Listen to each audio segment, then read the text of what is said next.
يشاء بغير حساب والذين كفروا أعمالهم كسراب بقيعة يحسبه الظمآن ماء حتى إذا جاءه لم يجده شيئا ووجد الله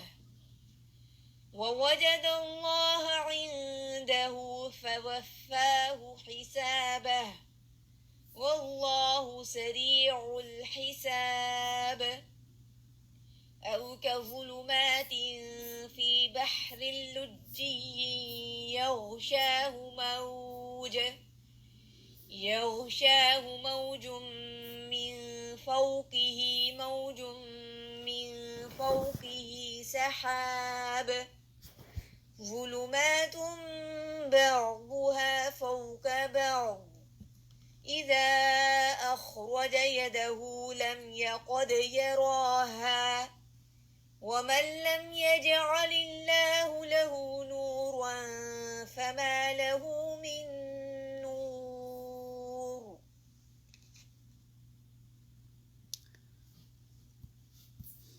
اعوذ باللہ من الشیطان الرجیم. بسم اللہ الرحمن الرحیم. سورۃ النور آیت نمبر 35 سے انشاءاللہ.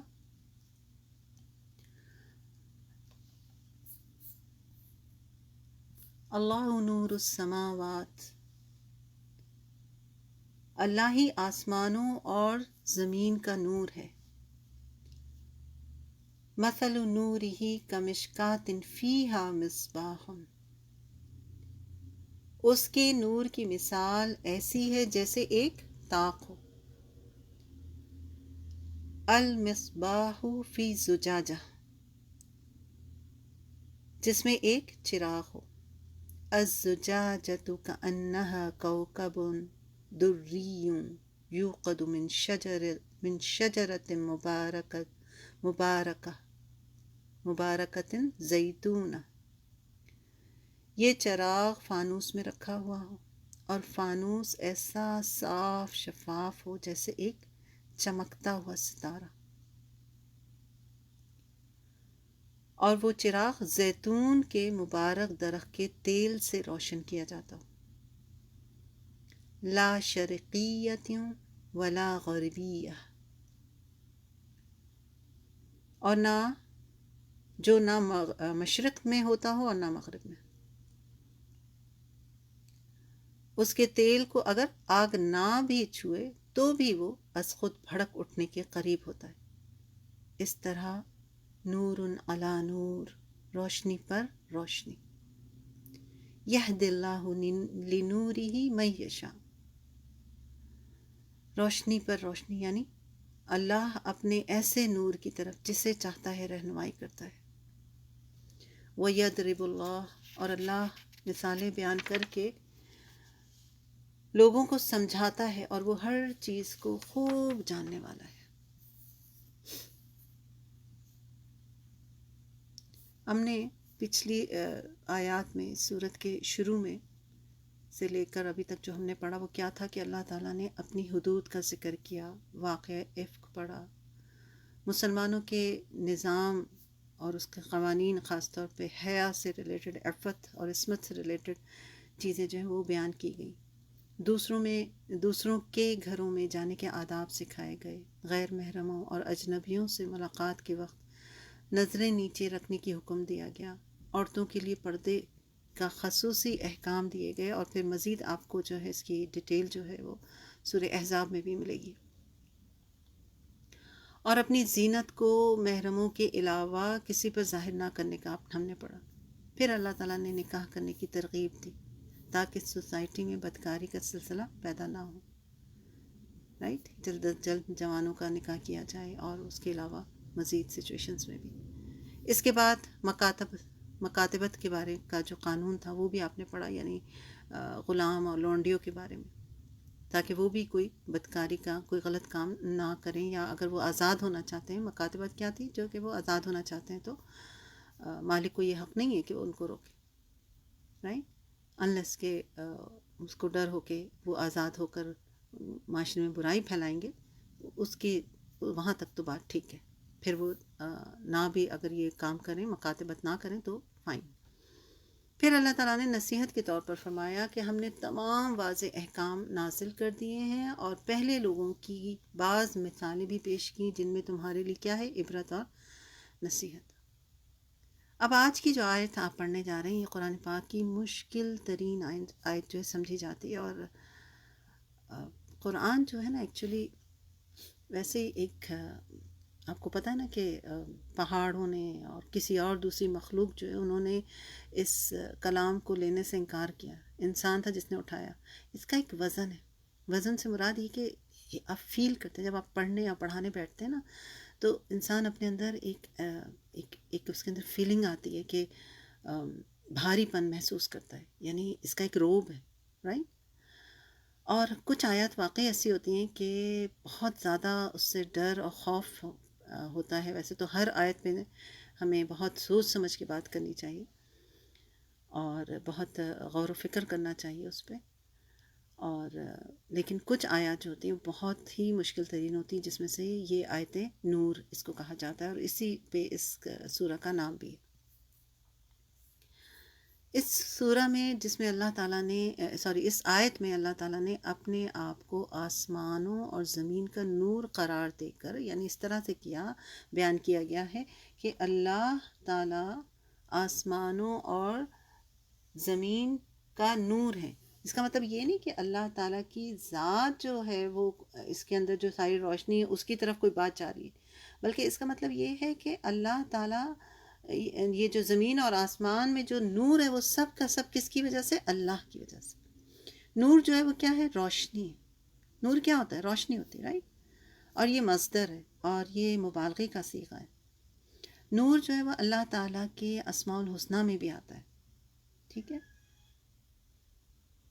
گویا اللہ کی ذات نور ہے، اللہ کی صفات میں نور ہے، اس کے کلام میں نور ہے۔ اور نور جو ہوتے ہیں وہ دو قسم کے ہوتے ہیں، ایک ہوتا ہے غیر مخلوق نور اور ایک ہوتا ہے مخلوق۔ اللہ تعالیٰ کون سا نور ہے، غیر مخلوق، رائٹ۔ تو گویا نور کا کیا مطلب ہوا، روشن کرنے والا۔ اس کو آپ اس طرح سے لیں گے، یعنی یہ نہیں کہ آسمان اور زمین کے درمیان جو روشنی وہ اللہ نہیں، روشن کرنے والا۔ نور کے بارے میں بہت ساری باتیں آپ کو ملیں گی۔ اللہ تعالیٰ کا حجاب یا نقاب جو ہے وہ بھی نور ہے، اگر وہ اس کو کھول دے تو اس کے چہرے کا نور اس ساری دنیا کو جلا دے جہاں تک اس کی نگاہ پہنچے۔ یعنی ہم کہتے ہیں کہ اللہ زمین و آسمان کا نور ہے، تو معنی یہ ہوئے کہ اللہ آسمان و زمین کو منور کرنے والا ہے، روشنی دینے والا ہے۔ اللہ تعالیٰ اپنی ذات میں نور ہے، اپنے کلام میں نور ہے، اپنی صفات میں نور ہے، right؟ اور قرآن پاک میں آپ نے پڑھا ہے کہ قرآن پاک کو بھی کئی جگہ پر نور کہا گیا۔ سورہ نساء 175 غالباً اس میں بھی یہی کہا گیا کہ گویا قرآن کو نور کہا گیا۔ تورات اور انجیل کو بھی سورہ مائدہ آیت 44 میں کہا گیا۔ حتیٰ کہ نماز کو بھی نور کہا گیا، کہا ہے نا الصلاۃ نور، نور المؤمن، مومن کا نور ہے الصلاۃ جو ہے۔ ہدایت کو بھی نور کہا گیا، رائٹ۔ اور اس کا اپوزٹ کیا ہوتا ہے نور کا، تاریکی، اندھیرا، ظلمات۔ اور وہ کس کس کو کہا گیا، کفر، شرک، بدعت، گمراہی، برائی، رائٹ۔ تو اس آیت میں اللہ تعالیٰ نے اپنے نور کی ایک مثال بیان کی، اور اس کے لیے بڑی علماء اکرام نے جو ہے کاوشیں کی ہیں۔ اس میں سے کچھ ہم انشاءاللہ، ظاہر سب پر تو نظر دوڑانا بہت ہی مشکل ہے، لیکن کچھ پہ ہم دیکھیں گے۔ جیسے کہ امام غزالی رحمۃ اللہ علیہ نے اس آیت کی تشریح میں ایک مستقل کتاب رکھی ہے اور اس کا نام ہے مشکات الانوار۔ اسی طرح اور بھی محدثین ہیں، انہوں نے اس کے بارے میں بہت ساری باتیں کی ہیں۔ امام رازی رحمۃ اللہ علیہ اور بعض مفسرین نے بھی اس آیت کی تشریح میں بہت کچھ لکھا ہے۔ کہتے ہیں کہ اللہ نے اپنے آپ کو آسمانوں اور زمین کا نور فرمایا۔ اگر آپ دیکھیں تو ایک طرف سورج اور چاند کا بھی اپنا نور ہے، آگ کا بھی نور ہے نا، فائر میں بھی کیا ہے، نور ہے نا، روشنی ہے۔ مگر یہ سارے نور جو ہیں وہ حادث ہیں، جو اللہ نے پیدا کیے، رائٹ۔ اور اللہ تو پیدا کرنے والا ہے۔ چنانچہ ایک سوال، ایک کوشچن آتا ہے دماغ میں کہ جس نور کو اللہ تعالیٰ نے اپنی طرف منسوب کر کے آسمانوں اور زمین کا نور فرمایا ہے، اس سے کیا مراد ہے؟ رائٹ؟ اپنی ذات سے منسوب کیا نا اللہ نے، تو اس سے مراد کیا؟ تو مفسرین نے اپنے اپنے طریقے پر اس کی تشریح کی ہے. انشاءاللہ ہم اس کو سمجھنے کی کوشش کرتے ہیں. شاہ ولی اللہ محدث جو ہیں، انہوں نے رحمۃ اللہ علیہ، انہوں نے کہا کہ نور سے مراد یہاں پر ہادی لیا گیا ہے. مطلب یہ نکالا ہے کہ اللہ ہی ہدایت دینے والا ہے اہل سماوات اور اہل ارض کو، جو بھی آسمان اور زمین میں سب کو ہدایت دینے والا کون ہے؟ اللہ ہے. پھر فرماتے ہیں آگے جو اس میں بات ہو رہی ہے، مثل نورہ کمشکات فیہا مصباح، اس کے نور کی مثال ایک طاق ہے جس میں چراغ ہو. چراغ سمجھ گئے؟ رائٹ؟ چراغ کیسے آپ جلاتے ہیں؟ ایک اس کی برتن ہوتا ہے نا، طاق. اس سے مراد کیا ہے؟ اللہ کی دی ہوئی ہدایت اور روشنی ہے. غور سے سمجھتے جائیے اس کو. کیا ہے؟ مثل نورہ کمشکات فیہا مصباح،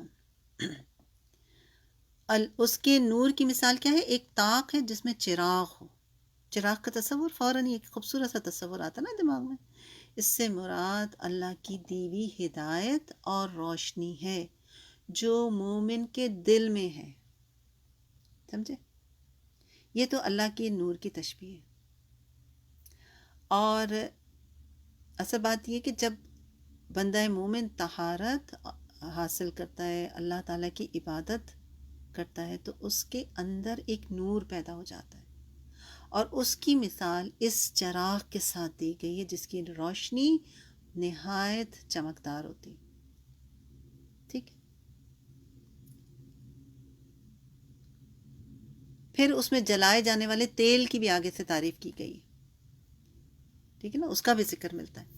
اچھا، اسی طرح عبداللہ بن عباس جو ہیں، ان کی تفسیر میں ہے کہ انہوں نے کہا کہ نور سے مراد ہادی لیا گیا ہے، یعنی اللہ تعالیٰ آسمان اور زمین کے لیے ہادی ہیں، رہنما ہیں.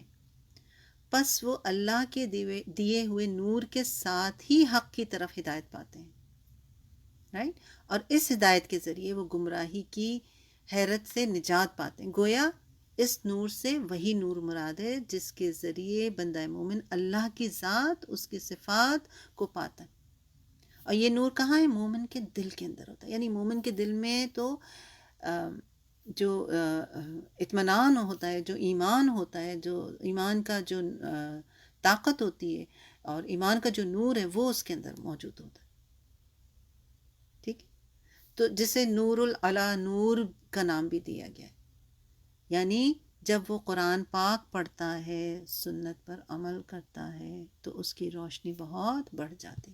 گویا ایک قلب کا نور، ایک تو دل کا اپنا نور ہے نا جو اللہ کی طرف سے ہدایت یعنی، اور دوسرا قرآن و سنت کا نور. تو یہ جو آگے بات ہے، ہم اس کو دوبارہ سے گو تھرو ہوں گے، تھوڑا آگے جا کے بات ہو رہی ہے نا، نور علی نور. گویا مومن کے دل کی ابتدا کہاں سے ہوتی؟ علم سے ہوتی، اور اس کے بعد دھیرے دھیرے اس کے دل میں، اس کے قلب اور نفس کی جو اطمینان کی حالت ہوتی ہے نا، اس سے آہستہ آہستہ وہ ترقی کرتا چلا جاتا ہے. اسی آیت کو ابھی ابن کعب کی تفسیر میں وہ فرماتے ہیں رضی اللہ تعالیٰ عنہ کہ مشکات سے مراد سینہ ہے. پہلا کیا ہے؟ پہلی کیا چیز ہے؟ طاق. ٹھیک؟ مثل نورہ مشکات، یعنی اچھا انہوں نے کہا ہے مشکات کو کیا ہے کہ مشکات جو ہے وہ سینہ ہے، اور مصباح سے مراد قرآن، اور شیشے سے مراد، کیونکہ دیکھیں آپ کی جو وہ ہوتا ہے نا، پہلے آپ اس کو سمجھیں، جیسے لالٹین ہوتے ہیں، اس کے اندر کیا ہوتا ہے؟ پہلے ایک طاق ہوتا ہے، اس کے اندر یعنی طاق کے اندر وہ چراغ چل رہا ہے. ٹھیک ہے؟ وہ ایک برتن، جو اس کے اوپر پھر ایک شیشہ ہوتا ہے. ٹھیک ہے؟ تو اسی کی یہاں پر یہ بات کر رہے ہیں کہ مومن مرد کا قلب شیشے کی طرح ہوتا ہے، اور شیشے سے مراد مومن کا دل ہے. پہلی کیا بات کہی؟ مشکات سے مراد سینہ، مصباح سے مراد قرآن، اور شیشے سے مراد مومن کا دل. مطلب یہ کہ مرد مومن کا قلب شیشے کی طرح شفاف اور اس کے سینے میں قرآن کریم کا چراغ روشن ہوتا ہے. حضرت ابی ابن کعب رضی اللہ تعالیٰ عنہ فرماتے ہیں کہ مومن میں 4 خصلتیں پائی جاتی ہیں. اللہ تعالیٰ ہمیں انہی لوگوں میں شامل فرمائے. پہلی کیا ہوتی ہے؟ جب اسے اللہ تعالیٰ کی طرف سے کوئی نعمت حاصل ہو تو شکر ادا کرتا ہے. کسی مصیبت میں گرفتار ہو تو صبر سے کام لیتا ہے. جب وہ فیصلہ کرتا ہے تو عدل سے کرتا ہے، کسی پر ظلم و زیادتی نہیں کرتا. جب بات کرتا ہے تو ہمیشہ سچائی کی بات کرتا ہے، جھوٹ فریب اس سے دور رہتا ہے. ایسا شخص نور علی نور پر ہے، رائٹ. اور وہ ان تمام اقسام کے انوار سے منور ہوتا ہے. یعنی اس کا کلام، اس کا عمل، اس کی ہر چیز جو ہے وہ کیا ہے؟ نور ہی نور، رائٹ. 5ویں بات یہ ہے کہ اس کا چلنا جو ہے وہ بھی نور کی طرف ہوتا ہے. یعنی قیامت کے دن وہ شخص جنت کی طرف چلا جائے گا جو مقام نور ہے. ایسے شخص کو ہر طریقے سے نور ہی نور حاصل ہوگا. اللہ تعالیٰ ہمیں انہی لوگوں میں شامل فرمائے. امام ابو بکر حساس رحمۃ اللہ علیہ پہلے نور سے مراد نور توحید لیتے ہیں اور نور ایمان لیتے ہیں جو مومن کے دل میں پایا جاتا ہے. دوسرے نور سے مراد قرآن پاک لیتے ہیں. اس طرح قرآن و سنت کی صورت میں آنے والی بیرونی نور نور قلب میں اضافے کا باعث بنتی ہے. سمجھ میں آئی بات؟ یعنی ایک نور کہاں ہے؟ آپ کے دل میں، ایمان کا نور. جب آپ قرآن پڑھتے ہیں تو کیا ہوتا ہے؟ نور بڑھتا ہے نا، رائٹ. سنت پہ عمل کریں تو اور نور بڑھ جاتا ہے. سبحان اللہ. اسی طرح تفسیر مظہری میں بھی آتا ہے، فرماتے ہیں قاضی ثناء اللہ رحمۃ اللہ علیہ فرماتے ہیں کہ اللہ نور السماوات والارض میں نور اللہ تعالیٰ کا اسم پاک ہے. اب دیکھیں سب نے تھوڑے ڈفرینس سے اس کی تشریح کی ہوئی ہے. فرماتے ہیں کہ نور اللہ تعالیٰ کا اسم پاک ہے اور اس کی صفت بھی ہے. اللہ کے اسماء پاک میں نور اور ہادی کے اسماء آتے ہیں. تو آپ نے فرمایا کہ یہاں پر لفظ نور فاعل کے معنی میں استعمال ہوا ہے. اللہ منور یعنی آسمان و زمین، یعنی اللہ تعالیٰ آسمان و زمین کو روشن کرنے والا. یہ وہی بات جو ہم نے شروع میں پڑھی تھی. فرماتے ہیں کہ اللہ تعالیٰ نے آسمان اور زمین کو سورج، چاند اور ستاروں کے ذریعے قائم کیے جانے والے نظام کے ذریعے روشن کیا. نظامی شمسی جو ہے اس کے ذریعے روشن کیا. اور زمین کی روشنی سب سے پہلے انبیاء، پھر ملائکہ اور پھر ایمان والوں کے ذریعے پیدا ہوتی ہے. سمجھ میں آئی بات؟ یعنی آسمانی دنیا کی روشنی تو یہ سورج، چاند، ستاروں سے ہوتی ہے، لیکن زمین کی روشنی کس سے ہوتی ہے؟ وہ ایمان سے ہی ہوتی ہے، جو انبیاؤں کے ذریعے، ملائکہ اور پھر ایمان والوں کے ذریعے پیدا ہوتی ہے. ٹھیک ہے نا. اسی طرح امام غزالی نے اس کی تشریح کی ہے اپنی کتاب مشکات الانوار میں. فرماتے ہیں کہ نور ایک ایسی چیز ہے جو خود ظاہر ہوتا ہے اور دوسری چیزوں کو ظاہر کرتا ہے. اور اس مقام پر اللہ تعالیٰ نور السماوات سے مراد یہ ہے، اور اس مقام پر اللہ نور السماوات سے مراد یہ کہ اللہ تعالیٰ آسمان و زمین کا موجد یعنی ظاہر کرنے والا، اور حقیقت بھی یہی ہے کہ ہر چیز کا موجد اللہ تعالیٰ ہی. ایسے ہی نا نور سے جب آپ اندھیرا گھپو، لائٹ جلائیں، کوئی چراغ جلا دے تو کیا ہوتا ہے؟ وہ خود بھی ظاہر ہو رہا ہوتا ہے، رائٹ. وہ روشنی جو خود بھی ظاہر ہوتی ہے اور دوسری چیزوں کو بھی ظاہر کرتی ہے. تو انہوں نے فرمایا کہ ساری کائنات عدم سے وجود میں آئی، یعنی تاریکی سے روشنی میں آ گئی. ٹھیک. تو اس کا مطلب کیا ہوا کہ ساری جو کائنات ہے وہ اللہ تعالیٰ کی وجود کا عکس ہے. اسی طرح اللہ تعالیٰ ہی حقیقت میں آسمانوں اور زمین کی ہستی کو ظاہر کرنے والا ہے. ٹھیک. تو بات تقریباً وہیں پر پہنچتی ہے جس کی بھی آپ بات پڑھتے ہیں. اور اس کے علاوہ بھی اور بھی بہت سارے محدثین نے نور کی تشریح بیان کی ہے. بعض فرماتے ہیں کہ رسول صلی اللہ علیہ وآلہ وسلم جب رات کو سو کر بیدار ہوتے تھے تو اسی طرح کے دعائیہ کلمات بھی ادا فرماتے تھے. آپ لوگ پڑھتے ہوں گے شاید. اللہم لک الحمد انت نور السماوات والارض ولک الحمد انت القیوم السماوات والارض. اللہ تعالیٰ سب تعریف تیرے لیے ہے، تو ہی آسمان اور زمین کا نور ہے اور تو ہی آسمان اور زمین کو قائم رکھنے والا ہے. اور ہم وہ دعا بھی مانگتے ہیں نا، اللہم اجعل فی قلبی نورا وفی بصری نورا وفی سمعی نورا. لمبی دعا ہے. اے اللہ میرے دل میں نور ڈال دے، ہدایت ڈال دے، آنکھوں میں اور کانوں میں. کیا مطلب ہے نور آنکھوں اور کانوں اور پٹھوں؟ یعنی ہم اپنے پورے جسم کو، اپنی پوری باڈی کو اللہ کی راہ میں استعمال کریں. ٹھیک ہے. تو فرمایا اللہ تعالیٰ آسمانوں اور زمین کا نور ہے. مثل نورہ کمشکات فیہا مصباح، یعنی اس کے نور کی مثال ایک طاق ہے. طاق یعنی چراغ. فیہا مصباح، جس میں چراغ ہوتا ہے. مصباح فی زجاجہ، یعنی چراغ شیشے کی قندیل میں ہوتا ہے. رائٹ. ایک طاق، پہلے ایک چراغ کی بات ہوئی، طاق. پھر اس چراغ کا ایک برتن ہے، اس برتن کے اوپر کیا ہوتا ہے؟ شیشے کی ایک وہ ہوتی ہے نا، جیسے آپ لالٹین ہوتا ہے تو اس کے اوپر کیا ہوتا ہے؟ شیشہ. اور یہ تقریباً ہر طرف سے بند ہوتا ہے سوائے ایک جگہ سے. رائٹ. تو فی زجاجہ، چراغ شیشے کی قندیل میں ہو. الزجاجۃ کأنہا کوکب دری، اور قندیل چمکدار ستارے کی طرح شفاف ہو. یوقد من شجرۃ مبارکۃ زیتونہ، چراغ ایسے تیل سے جلایا جاتا ہے. یعنی پورا وہ لالٹین کا تصور آپ اپنے دماغ میں لے آئیے. ٹھیک ہے. کیسے، کہاں سے روشنی، پھر اس کا برتن، پھر اس کے اوپر وہ، تو وہ اس کا کیا، یعنی چراغ کیا ہو گیا؟ مومن کا دل ہو گیا. ٹھیک ہے. برتن کیا ہو گیا؟ سمجھے کہ آگے بھی اس کی ڈیٹیل آئے گی، ویسے میں اس لیے ابھی یہاں پر نہیں بولنا چاہ رہی تھی، لیکن بہرحال مختصر تیزی سے کہ دل ہو گیا. اور پھر اس کے اوپر اس کا جو یہ شیشہ جو آ رہا ہے، یہ کیا ہے؟ یہ اس کا ماحول ہو گیا. ٹھیک ہے نا. اور اس سے جو روشنی نکل رہی ہے اس کی طرف اشارہ. پھر اس کا جو تیل استعمال ہوتا ہے وہ زیتون کا تیل استعمال ہوتا ہے. رائٹ. زیتون جو ہے اس چراغ کو جلاتا ہے. یعنی اور زیتون کو مبارک درخت کہا گیا ہے. کیوں مبارک درخت کہا گیا؟ کیونکہ لا شرقیۃ ولا غربیہ.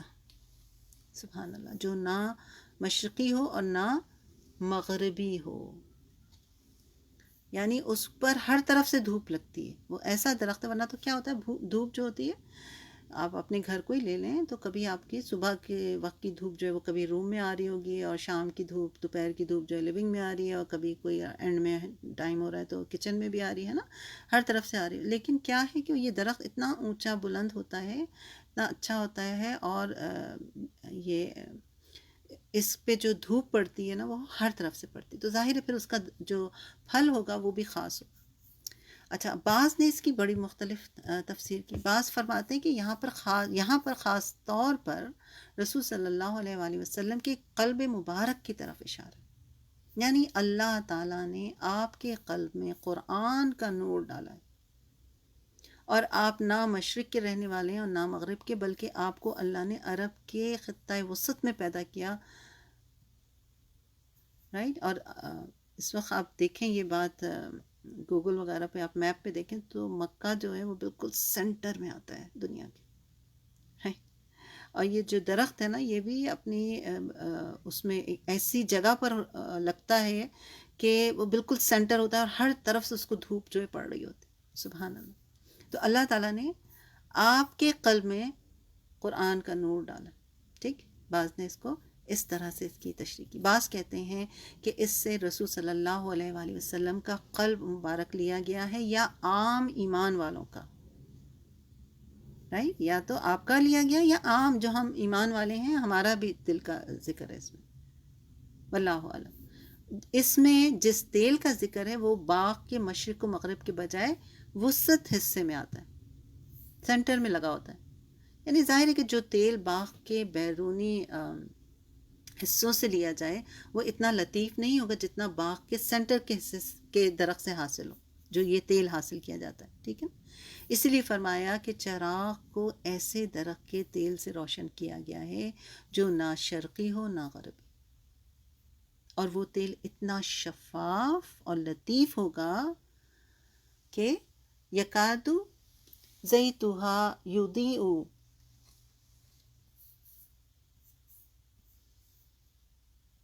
اتنا لطیف ہوگا، یعنی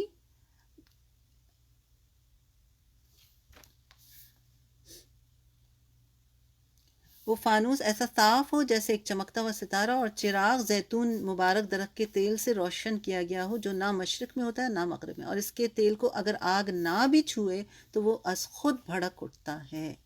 ٹھیک ہے، روشنی پر روشنی ہو جاتی ہے، یعنی وہ خود چمک اٹھتا ہے. گویا اس تیل کے اندر خود جل اٹھنے کی اتنی صلاحیت ہوتی ہے کہ وہ بغیر آگ دکھائے جل اٹھتا ہے.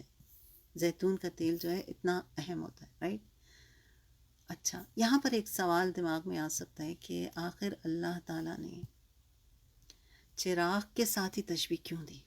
آنا چاہیے نا سوال دماغ میں. حالانکہ ہم دیکھتے ہیں کہ چراغ تو کیا ایک چھوٹی سی چیز ہوتی ہے، ایک عام سا غریب آدمی جو وہ بھی اس کو افورڈ کر سکتا ہے.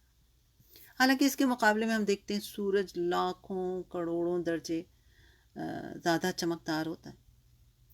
پھر اللہ تعالیٰ نے آخر اس چراغ کی مثال کیوں دی؟ آپ دیکھیں، اللہ تعالیٰ ہی بیان کرتے ہیں کہ نور ایمان اور توحید جو ہے وہ کہاں ہے؟ انسان کے قلب میں ہوتا ہے.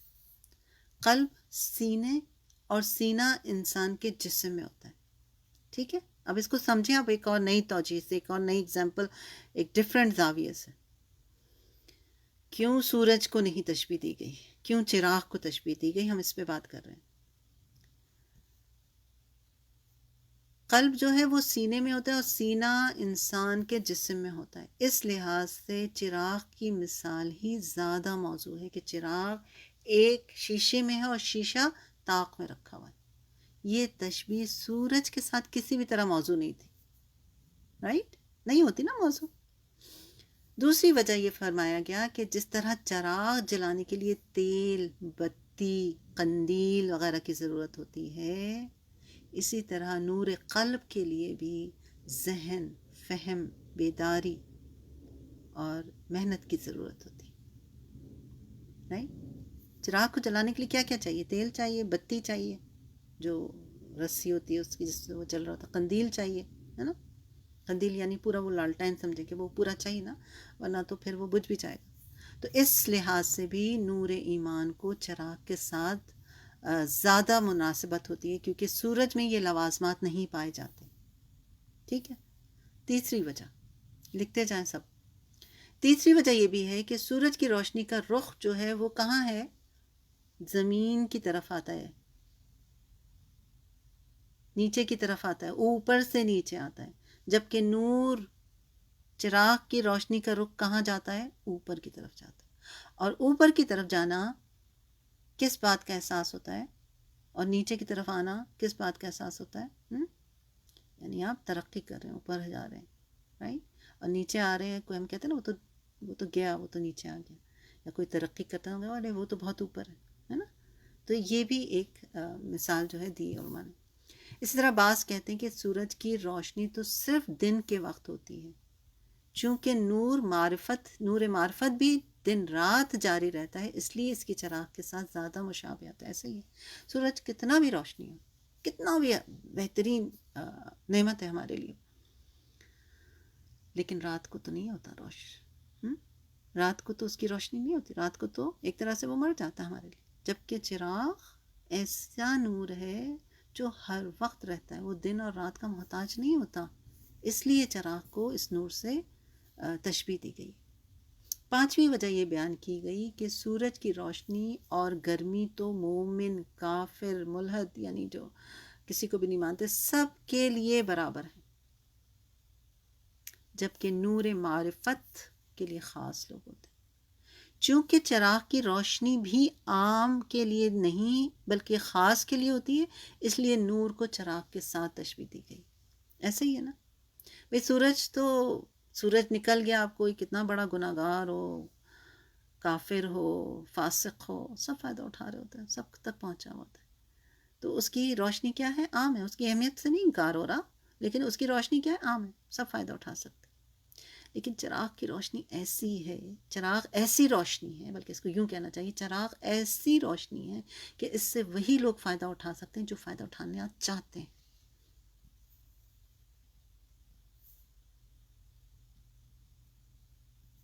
رائٹ؟ سبحان اللہ. کتنی آپ دیکھیں کہ توجیہ کی گئی ہے اور تفسیر کی گئی.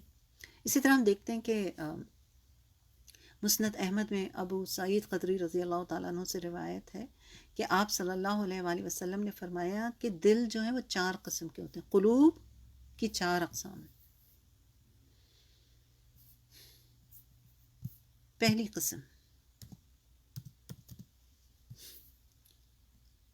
قسم کا جو دل ہوتا ہے، قلب ہوتا ہے، وہ بالکل صاف شفاف ہوتا ہے اور جس میں نور ایمان کا چراغ روشن ہوتا ہے. یہ مومن کا قلب ہے. ٹھیک ہے، یہ پہلی قسم ہو گئی. دوسری قسم کا قلب بند قلب ہوتا ہے، غلاف چڑھا ہوا ہوتا ہے.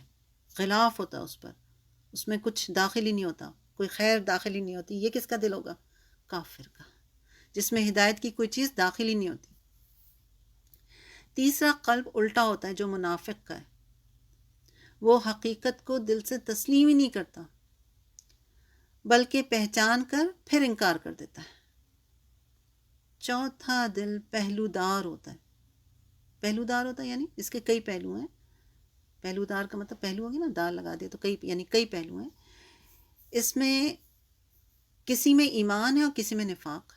یعنی ایمان کی مثال تو کیا ہے؟ ایک پاکیزہ پودے کی طرح نا، جس کو پانی ملتا رہتا ہے تو وہ نشو و نما پاتا ہے اور خوب پھلتا پھولتا ہے. رائٹ. اس کے خلاف اپوزٹ اگر آپ دیکھیں تو نفاق کی مثال کیا ہے؟ ایک پھوڑے جیسی جس میں خون اور پیپ قسم کے مادے ہوتے ہیں. اگر وہ ماحول ملتا رہے تو وہ اس میں پھلتا پھولتا رہتا ہے، یعنی کبھی ادھر کبھی ادھر. تو منافق کا دل بھی ایسا ہی ہوتا ہے. اگر اس میں ایمان کا غلبہ آ جائے تو وہ ایماندار بن جاتا ہے، اور اگر نفاق کا غلبہ آ جائے تو کافر ہو جاتا ہے. ٹھیک.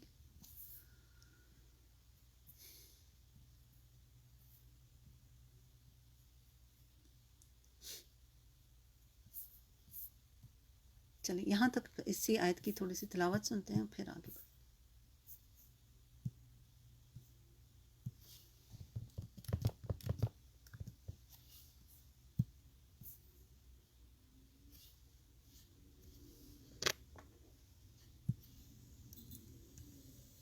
الله نور السماوات والأرض مثل نوره كمشكاة فيها مصباح المصباح في زجاجة الزجاجة كأنها كوكب دري يوقد من شجرة مباركة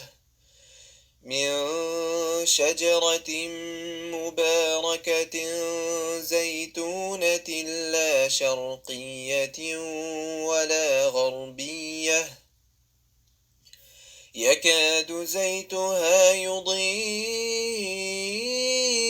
ولو لم تمسسه نار نور على نور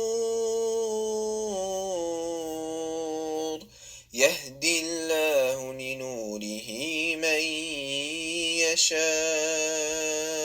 يشاء ويضرب الله الأمثال للناس والله بكل شيء عليم. ایک تفسیر اور دیکھیں گے تیسر القرآن کی. اس میں بھی بہت ڈیٹیل ہے لیکن مختصر جو چیز یہاں پر نہیں بیان کی ابھی میں نے آپ سے، کہ چراغ اور اس کے تیل سے مراد نور بصیرت یا نور ایمان ہے. ٹھیک ہے، ایمان یعنی نور ہو گیا. اور فانوس سے مراد انسان کا دل ہے جس میں یہ نور بصیرت واقع ہوتا ہے. اور طاق سے مراد اس کا جسم ہے. پھر جب ہدایت یا آیات الہی پہنچتی ہے تو ایسے شخص کی بصیرت اس کو قبول کرنے کے لیے بیتاب ہوتی ہے، جو کہ پہلے ہی سے بیتاب ہے ایکچولی.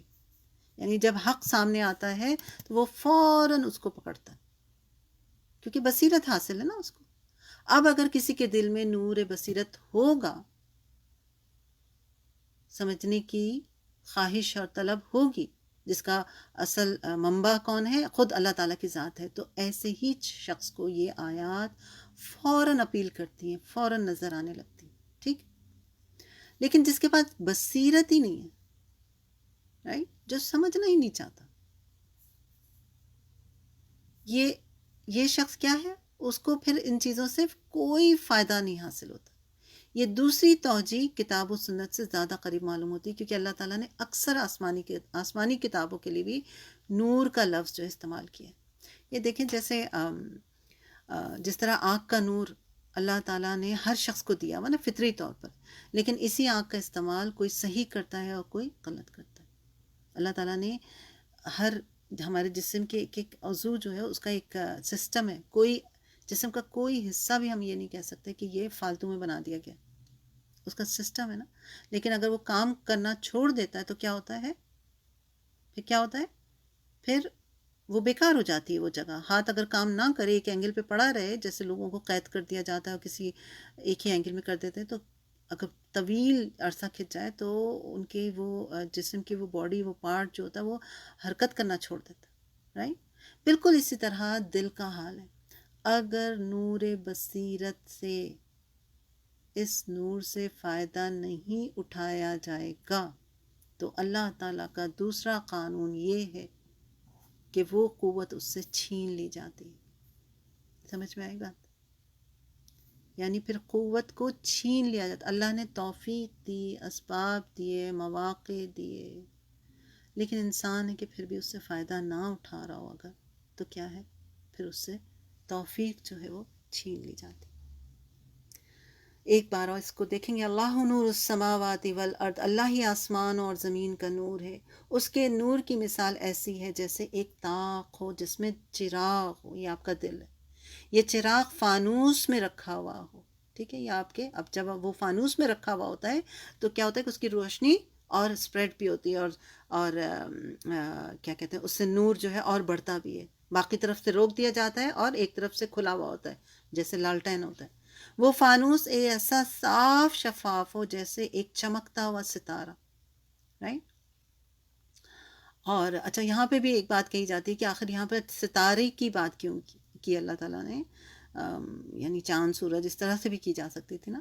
تو کہا جاتا ہے، واقعی تو واللہ عالم، لیکن کہا جاتا ہے کہ ستارہ جو اس کو گرہن نہیں لگتا، چاند سورج کو تو گرہن بھی لگ جاتا ہے. ٹھیک ہے، تو بہرحال اور آگے کیا ہے کہ اور وہ چراغ زیتون کے مبارک درخت کے تیل سے روشن ہوتا ہے جو نہ مشرق میں ہوتا ہے اور نہ مغرب میں ہوتا ہے. اس کے تیل کو اگر آگ نہ بھی چھوئے تو وہ از خود بھڑک اٹھتا ہے. یہ جیسے اس کی مثال جو دی جاتی نا زیادہ تر پیٹرول سے، جیسے پیٹرول کے تو آگے جا کے آگ کو پہنچانے کی ضرورت ہی نہیں، وہ تھوڑے سے ہی فاصلے سے آگ کو پکڑ لیتی، رائٹ. تو اس کی روشنی جو اسی طرح سے کہ اس کو، اس تیل میں یہ خصوصیت ہے کہ اس سے خود ہی روشنی جو ہے بھڑک اٹھے. اور آپ اگر یوز کرتے ہیں زیتون کا تیل تو آپ دیکھیں گے کہ اس کے تیل میں خاص جو پیور تیل ہوتا ہے نا، اس میں خاص ایک چمک بھی ہوتی ہے جو عام تیلوں میں آپ کو نظر نہیں آئے گی. ٹھیک ہے، اس کی خاصیت ہے یہ. اس تیل کو اگر آگ نہ بھی چھوئے تو بھی وہ از خود بھڑک اٹھنے کے قریب ہوتا ہے. اس طرح نور علی نور، نور علی نور ہو جاتا ہے، یعنی روشنی پر روشنی. یعنی ایک انسان کے اندر ایمان آلریڈی ہے اور اس کو ایمان کو بڑھانے کی طلب بھی ہے. اب جب اس کو ماحول مل جاتا ہے، ماحول مل گیا آپ کو، تو پھر کیا ہوتا ہے، نور علی نور. اور نور علی نور کیسے ہوگا؟ قرآن اور سنت کے ذریعے. اللہ تعالیٰ ہمیں بھی نور علی نور عطا فرمائے، اس محض باتیں بتانے والے نہ رہ جائیں.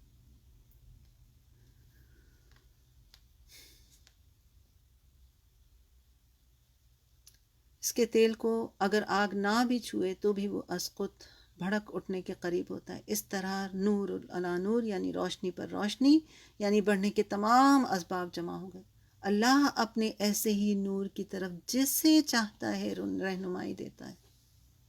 یہ جو آخری بات ابھی میں نے پڑھی تھی نا آپ کو اس قرآن تفسیر میں سے جو بتایا تھا، یعنی جو اس نور کو، جو اپنی بصیرت کو استعمال کرنا چاہتا ہے تو کیا ہوتا ہے، پھر اس کو وہ چیز، وہ نعمت جو ہے ملتی. اب سوچ لیں، میں اور آپ، ہم سب اپنا اپنا جائزہ لیں کہ ہمارے اندر کتنی طلب ہے اپنے ایمان کو بڑھانے کی، اپنے اللہ کے قریب آنے کی کتنی طلب ہے. کتنا ہم اپنی نمازوں کو درست کرتے ہیں، کتنا ہمیں نیکیوں میں دوڑ لگانے کا شوق ہے، یا کچھ اپنے مطلب کی چیزیں پکڑ لیں، پک اینڈ چوز، جو اچھا لگا وہ کر لیا، جو جو نہیں سمجھ میں آ رہا اس کو چھوڑ دے. نور علی نور تبھی ہوگا جب آپ ایک کے بعد ایک نیکی کرتے چلے جائیں گے، جب آپ آگے بڑھتے چلے جائیں گے، جب آپ کوشش کرتے رہیں گے. رائٹ؟ جو شخص نور ہدایت کا طلبگار ہی نہ ہو، اللہ تعالیٰ زبردستی اس کو ہدایت نہیں دیتے. ہدایت اتنی سستی نہیں، عام چیز نہیں کہ وہ کسی کو بھی کبھی بھی کہیں بھی مل جائے.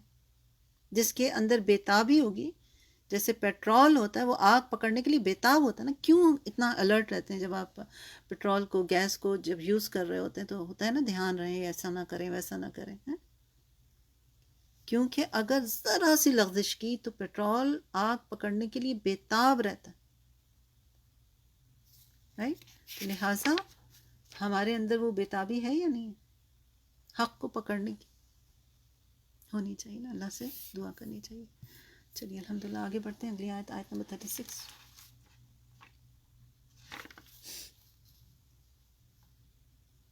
اچھا، اینڈ میں یہی فرمایا نا اس آیت میں، وَيَضْرِبُ اللَّهُ، اور اللہ تعالیٰ مثالیں بیان کر کے لوگوں کو سمجھاتا ہے اور وہ ہر چیز کو خوب جاننے والا ہے. رائٹ؟ اللہ کرے کہ ہمارے دلوں میں ان آیات کے اثرات ہوں انشاءاللہ. فی بیوت اذن اللہ، یہ ان گھروں یعنی مسجد وغیرہ میں ہوتے ہیں جن کے متعلق اللہ نے حکم دیا ہے کہ ان میں اللہ کا نام بلند کیا جائے اور ان کا ذکر کیا جائے. ان مساجد میں صبح و شام ایسے لوگ اللہ کی تسبیح کرتے رہتے ہیں. اب اس کے بارے میں یہاں بعض علماء نے بیوت سے مراد جو ہے مسجد لی ہے. رائٹ؟ مطلب کیا کہ ایسے لوگ، کون لوگ؟ جن کا پیچھے ذکر ہوا ہے. ایسے لوگ جنہیں اللہ تعالیٰ نے نور بصیرت دی ہے نا، وہ ہر وقت حق کی تلاش میں رہتے ہیں. اللہ تعالیٰ ہمیں بھی بصیرت عطا فرمائے. جب انہیں اللہ تعالیٰ کی آیات سنائی جاتی ہیں تو وہ انہیں تسلیم کرنے کے لیے پہلے ہی سے تیار بیٹھے ہوتے ہیں. آپ نے دیکھے ایسے اسٹوڈنٹ اپنا اسکول کالج کا ٹائم یاد کر. بعض اسٹوڈنٹ ایسے ہوتے ہیں کہ ابھی ٹیچر نے سوال آدھا ہی کیا ہوتا ہے، ان کا ہاتھ کھڑا ہوا ہوتا ہے نا. مجھے تو بڑا رشک آتا تھا اپنی کلاس کی اسٹوڈنٹ، یاد ہے مجھے تو دماغ میں میرے. بعض بچے اتنے انٹیلیجنٹ ہوتے ہیں کہ سبحان اللہ، ادھر ذرا سی کوئی بات ٹیچر نے بولی نہیں کہ ان کا لگتا تھا ہاتھ پہلے ہی سے کھڑا ہو. یا اپنا ہی کوئی وقت یاد کر لیں، جب آنسر آتا ہو تو پہلے ہی ہاتھ کھڑا ہوتا ہے نا. تو نور اللہ نور والے، بصیرت والے جو ہوتے ہیں، بس وہ حق کی تلاش میں ہوتے ہیں، پتہ چلے کسی طرح سے بات اور اس پر عمل کریں. ایسے لوگ مساجد میں پائے جاتے ہیں. انہیں دیکھنا ہو تو اللہ کی مساجد میں دیکھو، جہاں ہر وقت اللہ کا ذکر بلند ہوتا رہتا ہے. صبح شام ایسے لوگ نمازوں اور تسبیح اور تحلیل میں مصروف رہتے ہیں. ایک تو یہ اس کی تفسیر کی گئی جو کہ ایک حد تک ظاہر ہے کہ درست ہے، مگر بعض نے بیوت کے لفظ کو صرف مساجد تک محدود نہیں کیا، بلکہ بعض علماء کے نزدیک بیوت سے مراد سب مومنوں کے گھرانے ہیں، اور ہر گھر میں اللہ کا ذکر بھی ہوتے رہنا چاہیے. رائٹ نا؟ تسبیح و تحلیل ہوتی رہنا چاہیے. حتیٰ کہ فرض نماز جنہیں ظاہر ہے کہ حکم ہے کہ وہ مساجد میں پڑھی جائیں، لیکن سنت یا نفل نمازیں تو گھر میں ہی پڑھنے کا زیادہ اس کو کہا گیا، اس پر زور دیا گیا نا. تو گویا گھروں میں بھی جہاں اللہ کا ذکر ہو رہا ہوتا ہے وہ بھی ایسی ہی جگہ ہوتی ہیں. سیدنا عائشہ فرماتی ہیں کہ جب سے مجھے ہوش آیا میں نے اپنے والدین کو مسلمان ہی پایا، اور ہم پر کوئی دن ایسا نہیں گزرتا تھا جس دن آپ صلی اللہ علیہ وآلہ وسلم ہمارے یہاں نہ آئے ہوں. صبح شام آپ 2 وقت تشریف لاتے. پھر ابو بکر رضی اللہ تعالیٰ عنہ کے جی میں آیا تو انہوں نے اپنے صحن میں ایک مسجد بنوائی. وہ وہاں نماز ادا کرتے اور قرآن پڑھتے. مشرق کی عورتیں کھڑی ہو کر سنا کرتی تھیں، ان کے بچے بھی سنتے اور تعجب کرتے. حضرت ابو بکر کو دیکھتے رہتے. ابو بکر رضی اللہ تعالیٰ عنہ جو ہیں وہ ایک رونے والے آدمی تھے، تو اپنی آنکھوں سے آنسو روک نہ سکتے. یہ صورتحال دیکھ کر مشرکین قریش جو تھے وہ سٹ پٹا گئے. بخاری کی روایت ہے، اور آپ کو یاد ہوگا کہ ہم نے پیچھے کہیں پر یہ بات پوری پڑھی ہے نا، کہ جو وہ پڑھتے تھے اور پھر ان کو جو ہے ملک بدر کرنے کی کوشش کی گئی، اور کافی لمبی وہ پوری اسٹوری تھی. تو آپ اتنا خوبصورت طریقے سے پڑھتے تھے کہ جو مشرکین تھے وہ ان کو اس کے اثرات ہونے لگے تھے، جس سے مشرکین جو ہیں، جو قریش کے جو سردار تھے، وہ پریشان ہونے لگے. اسی طرح محمد بن ربیع الانصاری کہتے ہیں کہ عتبان بن مالک آپ صلی اللہ علیہ وآلہ وسلم کے صحابی تھے اور بدر کی جنگ میں شریک تھے. آپ صلی اللہ علیہ وآلہ وسلم کے پاس آئے اور عرض کیا یا رسول اللہ صلی اللہ علیہ وآلہ وسلم، میری بینائی بگڑ گئی ہے اور میں اپنی قوم کے لوگوں کو نماز پڑھایا کرتا ہوں. جب مینا برسے تو نالے بہنے لگتے ہیں، یعنی بارش ہونے لگتی جب بارش ہوتی ہے تو، اور میرے اور ان کے درمیان ہے، لہٰذا میں ان کی مسجد میں جا نہیں سکتا کہ ان کو نماز پڑھا سکوں. میں چاہتا ہوں کہ آپ ہمارے یہاں تشریف لائیں اور ہمارے گھر میں نماز پڑھیں تو میں اس جگہ کو مسجد بنا لوں گا. اور آپ نے ایسا ہی کہ آپ کچھ دن کے بعد ان کے گھر گئے اور ان سے جگہ پوچھی اور آپ نے پھر وہاں پر نماز پڑھائی. تو پتہ یہ چلا کہ یہ بیوت میں پھر وہ گھر، وہ جگہیں، وہ ادارے بھی آ گئے جہاں اللہ کا ذکر کیا جاتا ہے. ٹھیک ہے، تو بصیرت والے جو ہیں وہ ہر جگہ پائے جاتے ہیں. بصیرت والے جو ہیں وہ اللہ کا ذکر کرتے رہتے ہیں. اور اللہ کا ذکر کی کیا کیا صورتیں ہیں؟ ایک تو نماز اٹسلف، وہ بھی اللہ کا ذکر ہے. قرآن آپ پڑھتے ہیں، پڑھاتے ہیں، سمجھتے ہیں، وہ بھی اللہ کا ذکر ہے. آپ تسبیحات کرتے ہیں، وہ بھی اللہ کا ذکر ہے. یہ سب چیزیں جو ہیں وہ کیا ہے؟ اللہ کے ذکر میں آ گئی. دروس جو ہوتے ہیں وہ سب اللہ کے ذکر میں آ گئے. آگے دیکھیں اگلی آیت میں 37، رجال لا تلہیہم تجارت ولا بیع عن ذکر اللہ واقام الصلاۃ وایتاء الزکاۃ. یعنی یہ جو بصیرت والے نا، ان کی خصوصیات بیان کی جا رہی. ایک تو پیچھے پہلے ان کو ڈیفائن کیا گیا کہ وہ کیسے ہوتے ہیں، رائٹ، کتنے طلبکار ہوتے ہیں، اور پھر اب مزید ان کی خصوصیات بیان کی گئی، جس میں سے اگر آپ آیت 36 کو ایک جملے میں کوئی کہے تو آپ کہیں کہ وہ ذکر کرنے والے ہوتے ہیں. اب دوسری بات کیا بتائی گئی کہ انہیں اللہ کے ذکر، نماز قائم کرنے اور زکوٰۃ ادا کرنے سے نہ تجارت غافل کرتی ہے، نہ خرید و فروخت. وہ اس دن سے ڈرتے رہتے ہیں جس میں دل اور آنکھ الٹ جائیں گے. استغفر اللہ. یعنی ان ہدایت یافتہ لوگوں کی صفت یہ ہوتی ہے کہ وہ گھروں کے اندر بھی اللہ کی یاد میں مشغول رہتے ہیں اور گھروں سے باہر بھی.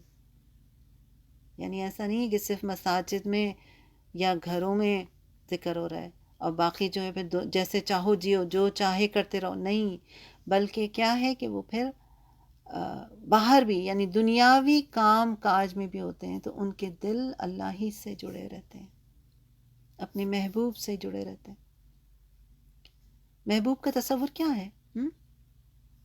محبوب جو کبھی، جس کو انسان بھولتا نہیں، وہ ہر وقت انسان کے ذہن پر چھایا رہتا. تو جس کا محبوب اللہ ہو تو وہ ہر وقت اس کے ذہن پر رہتا.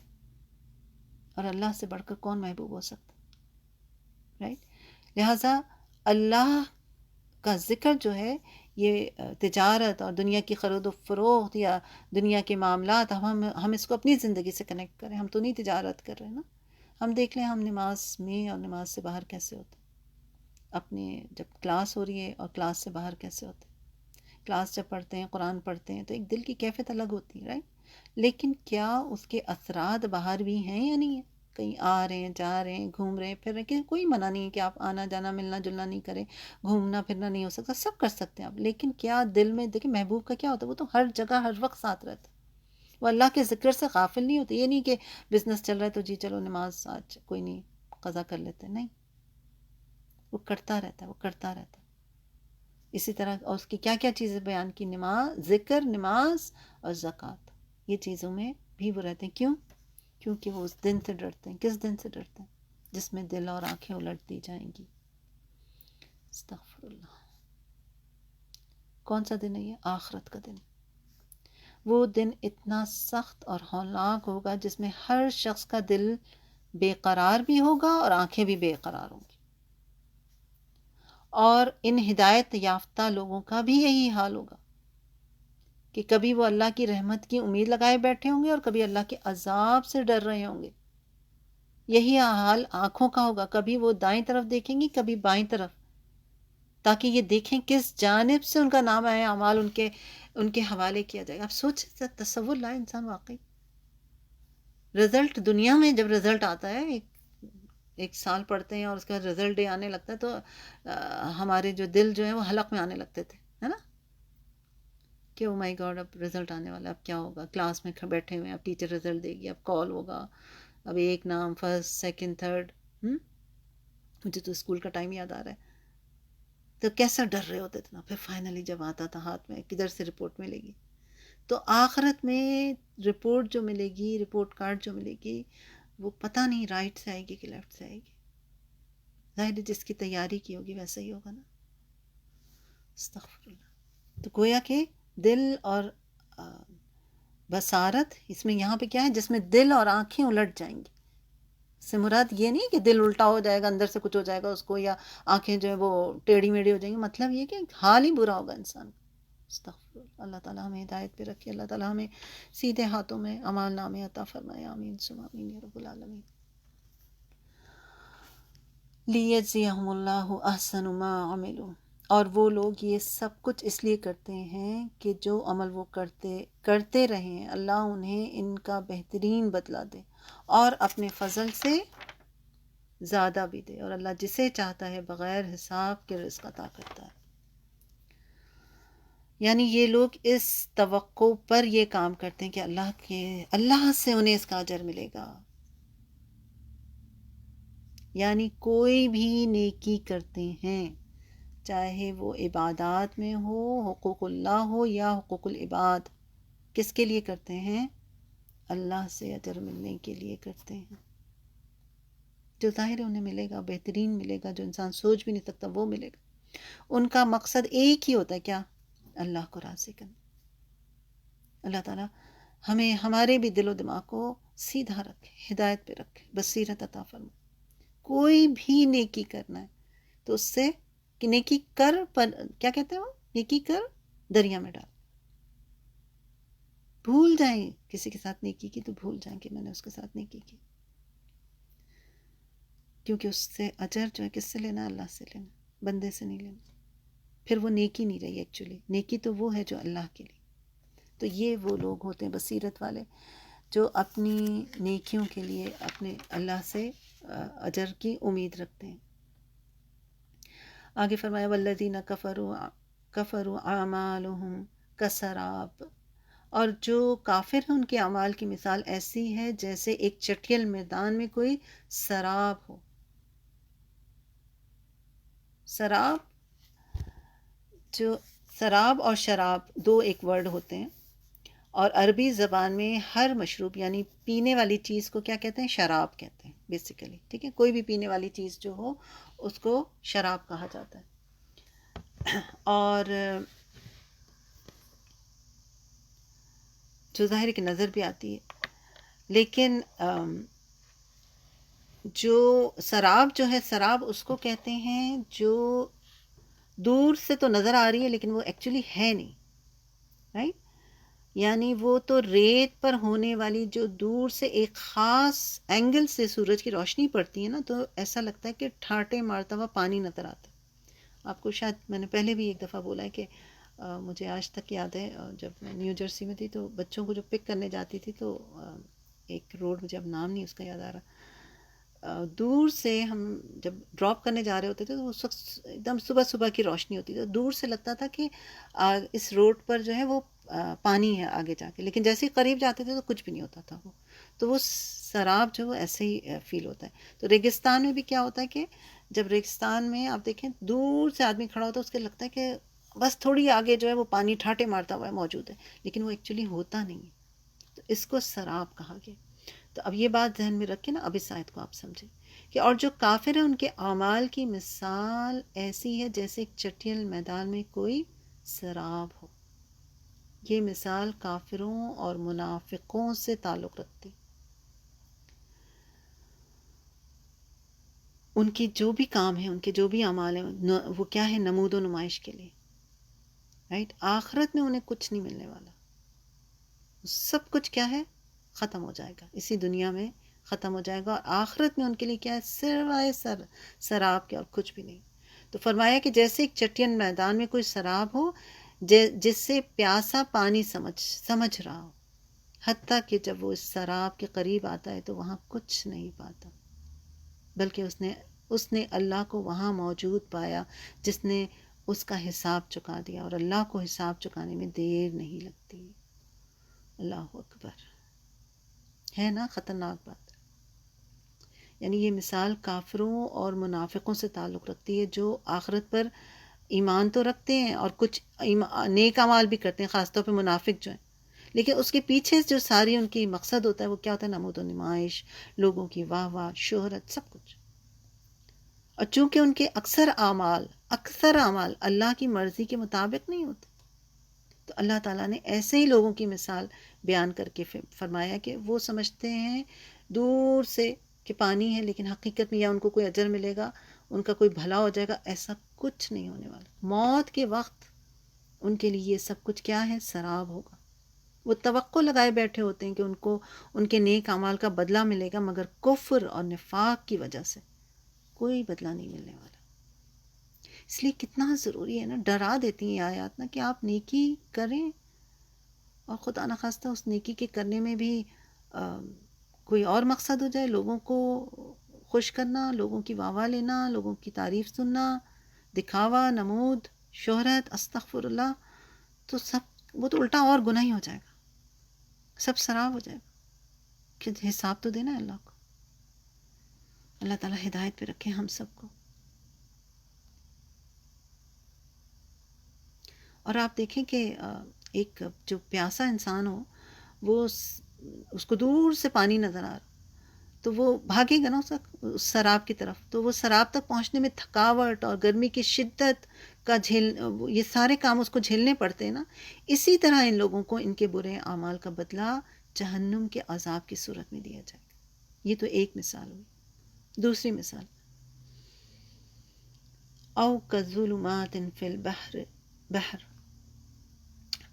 یا پھر کافروں کی اعمال کی مثال ایسی ہے جیسے گہرے سمندر میں اندھیرے ہوں جسے موج نے ڈھانپ لیا ہو، پھر اس کے اوپر ایک اور موج اور اس کے اوپر بادل ہو، ایک تاریکی پر ایک اور تاریکی چڑھی ہو. اگر کوئی شخص اپنا ہاتھ نکالے بھی تو اسے نہ دیکھ سکے، جسے اللہ تعالیٰ روشنی نہ عطا کرے، اس کے لیے کہیں سے بھی روشنی نہیں مل سکتی. استغفر اللہ. یہ بھی انتہائی ڈرا دینے والی بات ہے. یہاں ان کافروں کی مثال دی جا رہی ہے جو اپنے کفر میں پکے ہیں، ہٹ درم ہیں. وہ صرف اللہ تعالیٰ کی نافرمانیوں میں لگے ہوئے، رسولوں کی تکذیب کرتے ہیں، اور یہیں پر بات نہیں کرتے بلکہ اس وقت کیا تھا، وہ اللہ کی راہ میں چلنے والوں کو ہر وقت تنگ کرتے رہتے ہیں، ان کو روکتے رہتے ہیں. اس طرح ان کے کفر کا جرم شدید تر شدید ہوتا جاتا ہے. ان پر ان کے کفر کی کئی تہیں جو ہیں وہ بچھا دی جاتی، رائٹ؟ اندھیرے پر اندھیرا، ایک موج کے اوپر دوسری موجوں پر موجیں اٹھائی جا رہی ہیں اور اوپر گہرے بادل بھی چھائے ہوئے ہوں. اس طرح 3-4 طرح کی تاریکیاں مل کر کیا ہوگا. آپ نے دیکھیں کبھی اگر آپ کے کمرے میں ایسے کرٹنز لگے ہوئے جو لائٹ کلر کے، تو کیا ہوتا ہے کہ انسان اگر سونا چاہ رہا ہے، ڈارک کرنا چاہ رہا ہے، تھکا ہوا، تو کہتے ہیں بہت روشنی، پہلے تو آپ پردہ برابر کرتے ہیں، پتہ چلا جی وہ بہت خراب ہے. جیسے میں اگر اپنے گھر کی بات کروں تو مجھے اس پہ ڈانٹ بھی پڑتی ہے کہ پورے گھر میں وائٹ بلائنڈس لگوا دی. اب کیا ہے کہ اب آپ دوپہر میں لیٹنا بھی چاہیں تو کیا ہوتا ہے، کوئی فائدہ نہیں ہوتا کیونکہ باہر سے بہت روشنی آ رہی ہوتی. تو میں نے ریئلائز کیا دوسرے گھروں میں جا کے کہ وہ تو ڈارک کلرز کے بلائنڈس ہوتے ہیں تاکہ روشنی نہ آئے. تو کیا ہے کہ آپ پھر کیا کرتے ہیں، اس کے اوپر چاہتے ہیں کہ ایک پردہ لگا دیں. اگر اس سے بھی روشنی کم نہیں ہو تو آپ چاہتے ہیں پھر ایک اور موٹا کپڑا جو ہے اس کے اوپر ڈال دیں تاکہ آپ کے کمرے میں روشنی ختم ہو جائے، بند ہو جائے اور آپ جو ہے سکون سے سو سکیں. تو کیا ہے، تہ پر تہ، تاریکی پر تاریکی، فائنلی کیا ہوتا ہے، ایک گھٹا ٹوپ اندھیرا ہو جاتا ہے. اتنا اندھیرا کہ اگر وہ شخص اپنا ہاتھ اپنی آنکھ کے سامنے لائے تو اپنے ہاتھ کو بھی نہ دیکھ سکے. اور یہ ایسا کیوں ہوتا ہے؟ کیونکہ انسان خود یہ راستہ اختیار کرتا ہے. کیا ایسے شخص سے توقع ہو سکتی ہے کہ سیدھی راہ پر اپنا سفر جاری رکھ سکے؟ نہیں. اللہ تعالیٰ نے کفر کو ہمیشہ کس سے تشبیہ دی ہے؟ اندھیرے سے. اور ابھی ہم نے ایمان کو کس سے پڑھا؟ نور علی نور. کفر کو ہمیشہ اندھیرے یا اندھیریوں سے تشبیہ دی گئی اور ہدایت کو ہمیشہ روشنی سے تشبیہ دی گئی. رائٹ، تو یہ جو ٹاپک ہے اللہ نور السماوات والارض سے شروع ہوا تھا اور یہ اس مضمون کا اختتام ہے. یعنی نور اور اندھیرے کا یہاں پر ساتھ ساتھ ذکر ہے. پھر جو شخص اللہ کی طرف رجوع کرے گا گویا کہ وہ نور پالے گا، اور جو رجوع نہیں کرے گا گویا کہ وہ خسارے میں. رائٹ، چلیں یہاں تک تلاوت سنتے ہیں.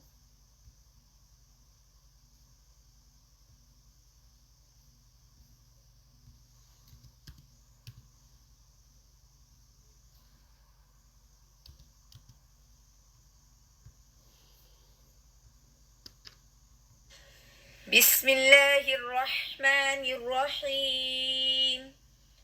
الله نور السماوات والأرض مثل نوره كمشكاة فيها مصباح المصباح في زجاجة الزجاجة كأنها كوكب دري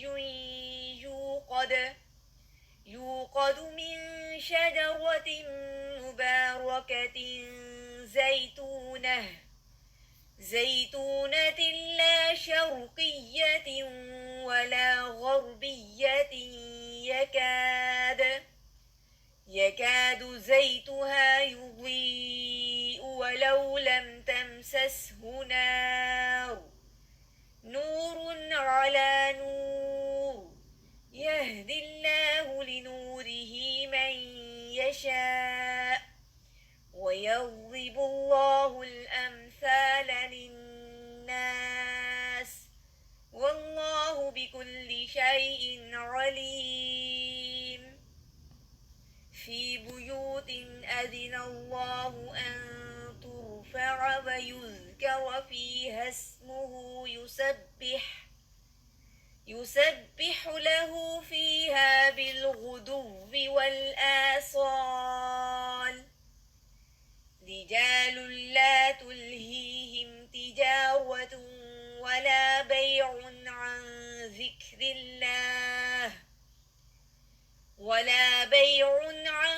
ذكر الله وإقام الصلاة وإيتاء الزكاة يخافون يوما تتقلب فيه القلوب والأبصار ليجزيهم الله أحسن ما عملوا ويزيدهم من فضله والله يرزق من يشاء بغير حساب. والذين كفروا أعمالهم كسراب بقيعة يحسبه الظمآن ماء حتى إذا جاءه لم يجده شيئا ووجد الله عنده فوفاه حسابه والله سريع الحساب. أو كظلمات في بحر لجي يغشاه موج من فوقه سحاب ظلمات بعضها فوق بعض إذا أخرج يده لم يقد يراها ومن لم يجعل الله له نورا فما له من نور. جو آپ نے آخری آیت پڑھی ہے نا، یہ بہت ہی ہلا دینے والی آیت. یہ سراب اور یہ ساری چیزیں جو ہیں، مطلب آپ دیکھیں کہ کافر جو ہے اس دنیا میں کتنا بھی کام، کافر لے لیں، منافق لے لیں، اور اللہ تعالیٰ محفوظ رکھے کہ اگر کوئی نافرمانی بھی ہے کہ انسان ریاکاری آ گئی، دکھاوا آ گیا، ساری زندگی سوچتا رہے کہ میں بڑا کام کر رہا ہوں، میں بڑی آگے ہوں، بڑی نیکیاں ہو رہی ہیں، لیکن اگر دکھاوا اور شو آف آ گیا ہے اور صرف دنیا اس کے پیچھے مقصد ہے، تو پھر وہ کیا ہے؟ اس کے لیے سب کچھ ایک سراب کی طرح، رائٹ؟ اور دنیا میں وہ سمجھ رہا ہے کہ میں بہت آگے چلا جا رہا ہوں، لیکن جب آخرت میں جب چیزیں اس کے سامنے آئیں گی، اور سچی بات تو یہ ہے کہ جب انسان مرتا ہے فوراً ہی اس کو پتہ چل جاتا ہے کہ وہ کہاں جانے والا ہے، اس کے نامہ اعمال کہاں ہیں، وہ اس کی کیا کوششیں تھیں اور اس کا کیا رزلٹ آؤٹ ہونے والا ہے. کیونکہ کافر جو اس کے دل پر، اس کے کانوں پر، اس کی آنکھوں پر پردہ ہوتا ہے. ہم پڑھ چکے نا سورہ بقرہ میں، یاد ہوگا آپ کو کہ اللہ نے ان کے دلوں اور کانوں پر مہر لگا دی، رائٹ؟ اور اس کے بارے میں حضرت ابی بن کعب کہتے ہیں کہ انہوں نے یہ جو اندھیروں کی بات ہوئی ہے، تو یہ اندھیرے کیا ہیں؟ ایک اندھیرا تو یہ ہے کہ وہ کلام کو سمجھتے ہی نہیں، پڑھتے ہی نہیں ہیں، رائٹ؟ یعنی کلام کیا ہے؟ اللہ کا کلام. اس وقت کے لیے لے لیجئے، اس وقت کے جو لوگ تھے کفار قریش مکہ کے، تو ظاہر ہے کہ ان کے سامنے ابھی ہم نے پڑھا حضرت ابو بکر کی بات، تو وہ پڑھتے تھے، سنتے تھے، کانوں میں جاتا تھا، اور انہیں اسی سے تو وہ خوفزدہ تھے، کیونکہ قرآن اپنا ایک اثر رکھتا. تو وہ کلام پر ایمان ہی نہیں لاتے، کلام کو سنتے ہی نہیں، کلام پر عمل ہی نہیں کرتے، اس کو جانتے ہی نہیں. تو کتنے اندھیرے ہو گئے نا، پردے ایک. ابھی آپ نے کیا پڑھا کہ ایک موج کے اوپر ایک موج، دوسری موج، اتنے اندھیروں میں چلے گئے کہ حق بات دکھ ہی نہیں رہی، سمجھ میں ہی نہیں آ رہی. اور ایسا نہیں ہے، یہ بات ہمیشہ یاد رکھنی کہ اللہ کسی پر ظلم نہیں کرتا. اللہ تعالیٰ ایک نہیں ہزاروں موقع دیتا ہے ہمیں سدھرنے کے لیے، سیدھی راہ پر چلنے کے لیے، رائٹ؟ لیکن اگر انسان خود نہ چاہتا ہو تو پھر تو اس کی رسی ڈھیلی کر دی جاتی ہے، موقع اسے پورا دیا جاتا. سورہ اعراف میں بھی آیا نا کہ جسے اللہ گمراہ کرے اس کو کوئی ہادی نہیں ہوتا. مطلب یہ کہ جو ہدایت پر آنا ہی نہیں چاہتا تو پھر اللہ بھی اس کو چھوڑ دیتا. تو نہ صرف سننا نہیں ہے، صرف پڑھنا یا پڑھانا نہیں ہے، عمل بھی کرنا. اللہ تعالیٰ سے دعا ہے کہ اللہ رب العزت ہماری دعاؤں کو قبول کرے، ہمارے دلوں میں نور پیدا کرے، ہمارے دائیں بائیں آگے پیچھے اوپر نیچے ہر طرف نور ہی نور ہو، اور آخرت کے دن ہمارے نور کو اور بڑھا دے. پل صراط پر سے جب گزریں تو وہاں نور ہو، انشاءاللہ بڑا سا نور ہو، تیزی سے گزر جائے، اور ہمیں اللہ تعالیٰ ہمارے دائیں بائیں بھی نور ہو، اور اللہ تعالیٰ ہمیں ہمارے سیدھے ہاتھوں میں نور عطا فرمائے. آمین ثم آمین یا رب العالمین. چلیں آج کے لیے اتنا ہی رکھتے ہیں، دعا کرتے ہیں. اعوذ باللہ من الشیطان الرجیم، بسم اللہ الرحمن الرحیم. والعصر ان الانسان لفی خسر الا الذین آمنوا وعملوا الصالحات وتواصوا بالحق وتواصوا بالصبر. سبحانک اللہم وبحمدک نشہد ان لا الہ الا انت نستغفرک ونتوب الیک. السلام علیکم ورحمۃ اللہ وبرکاتہ.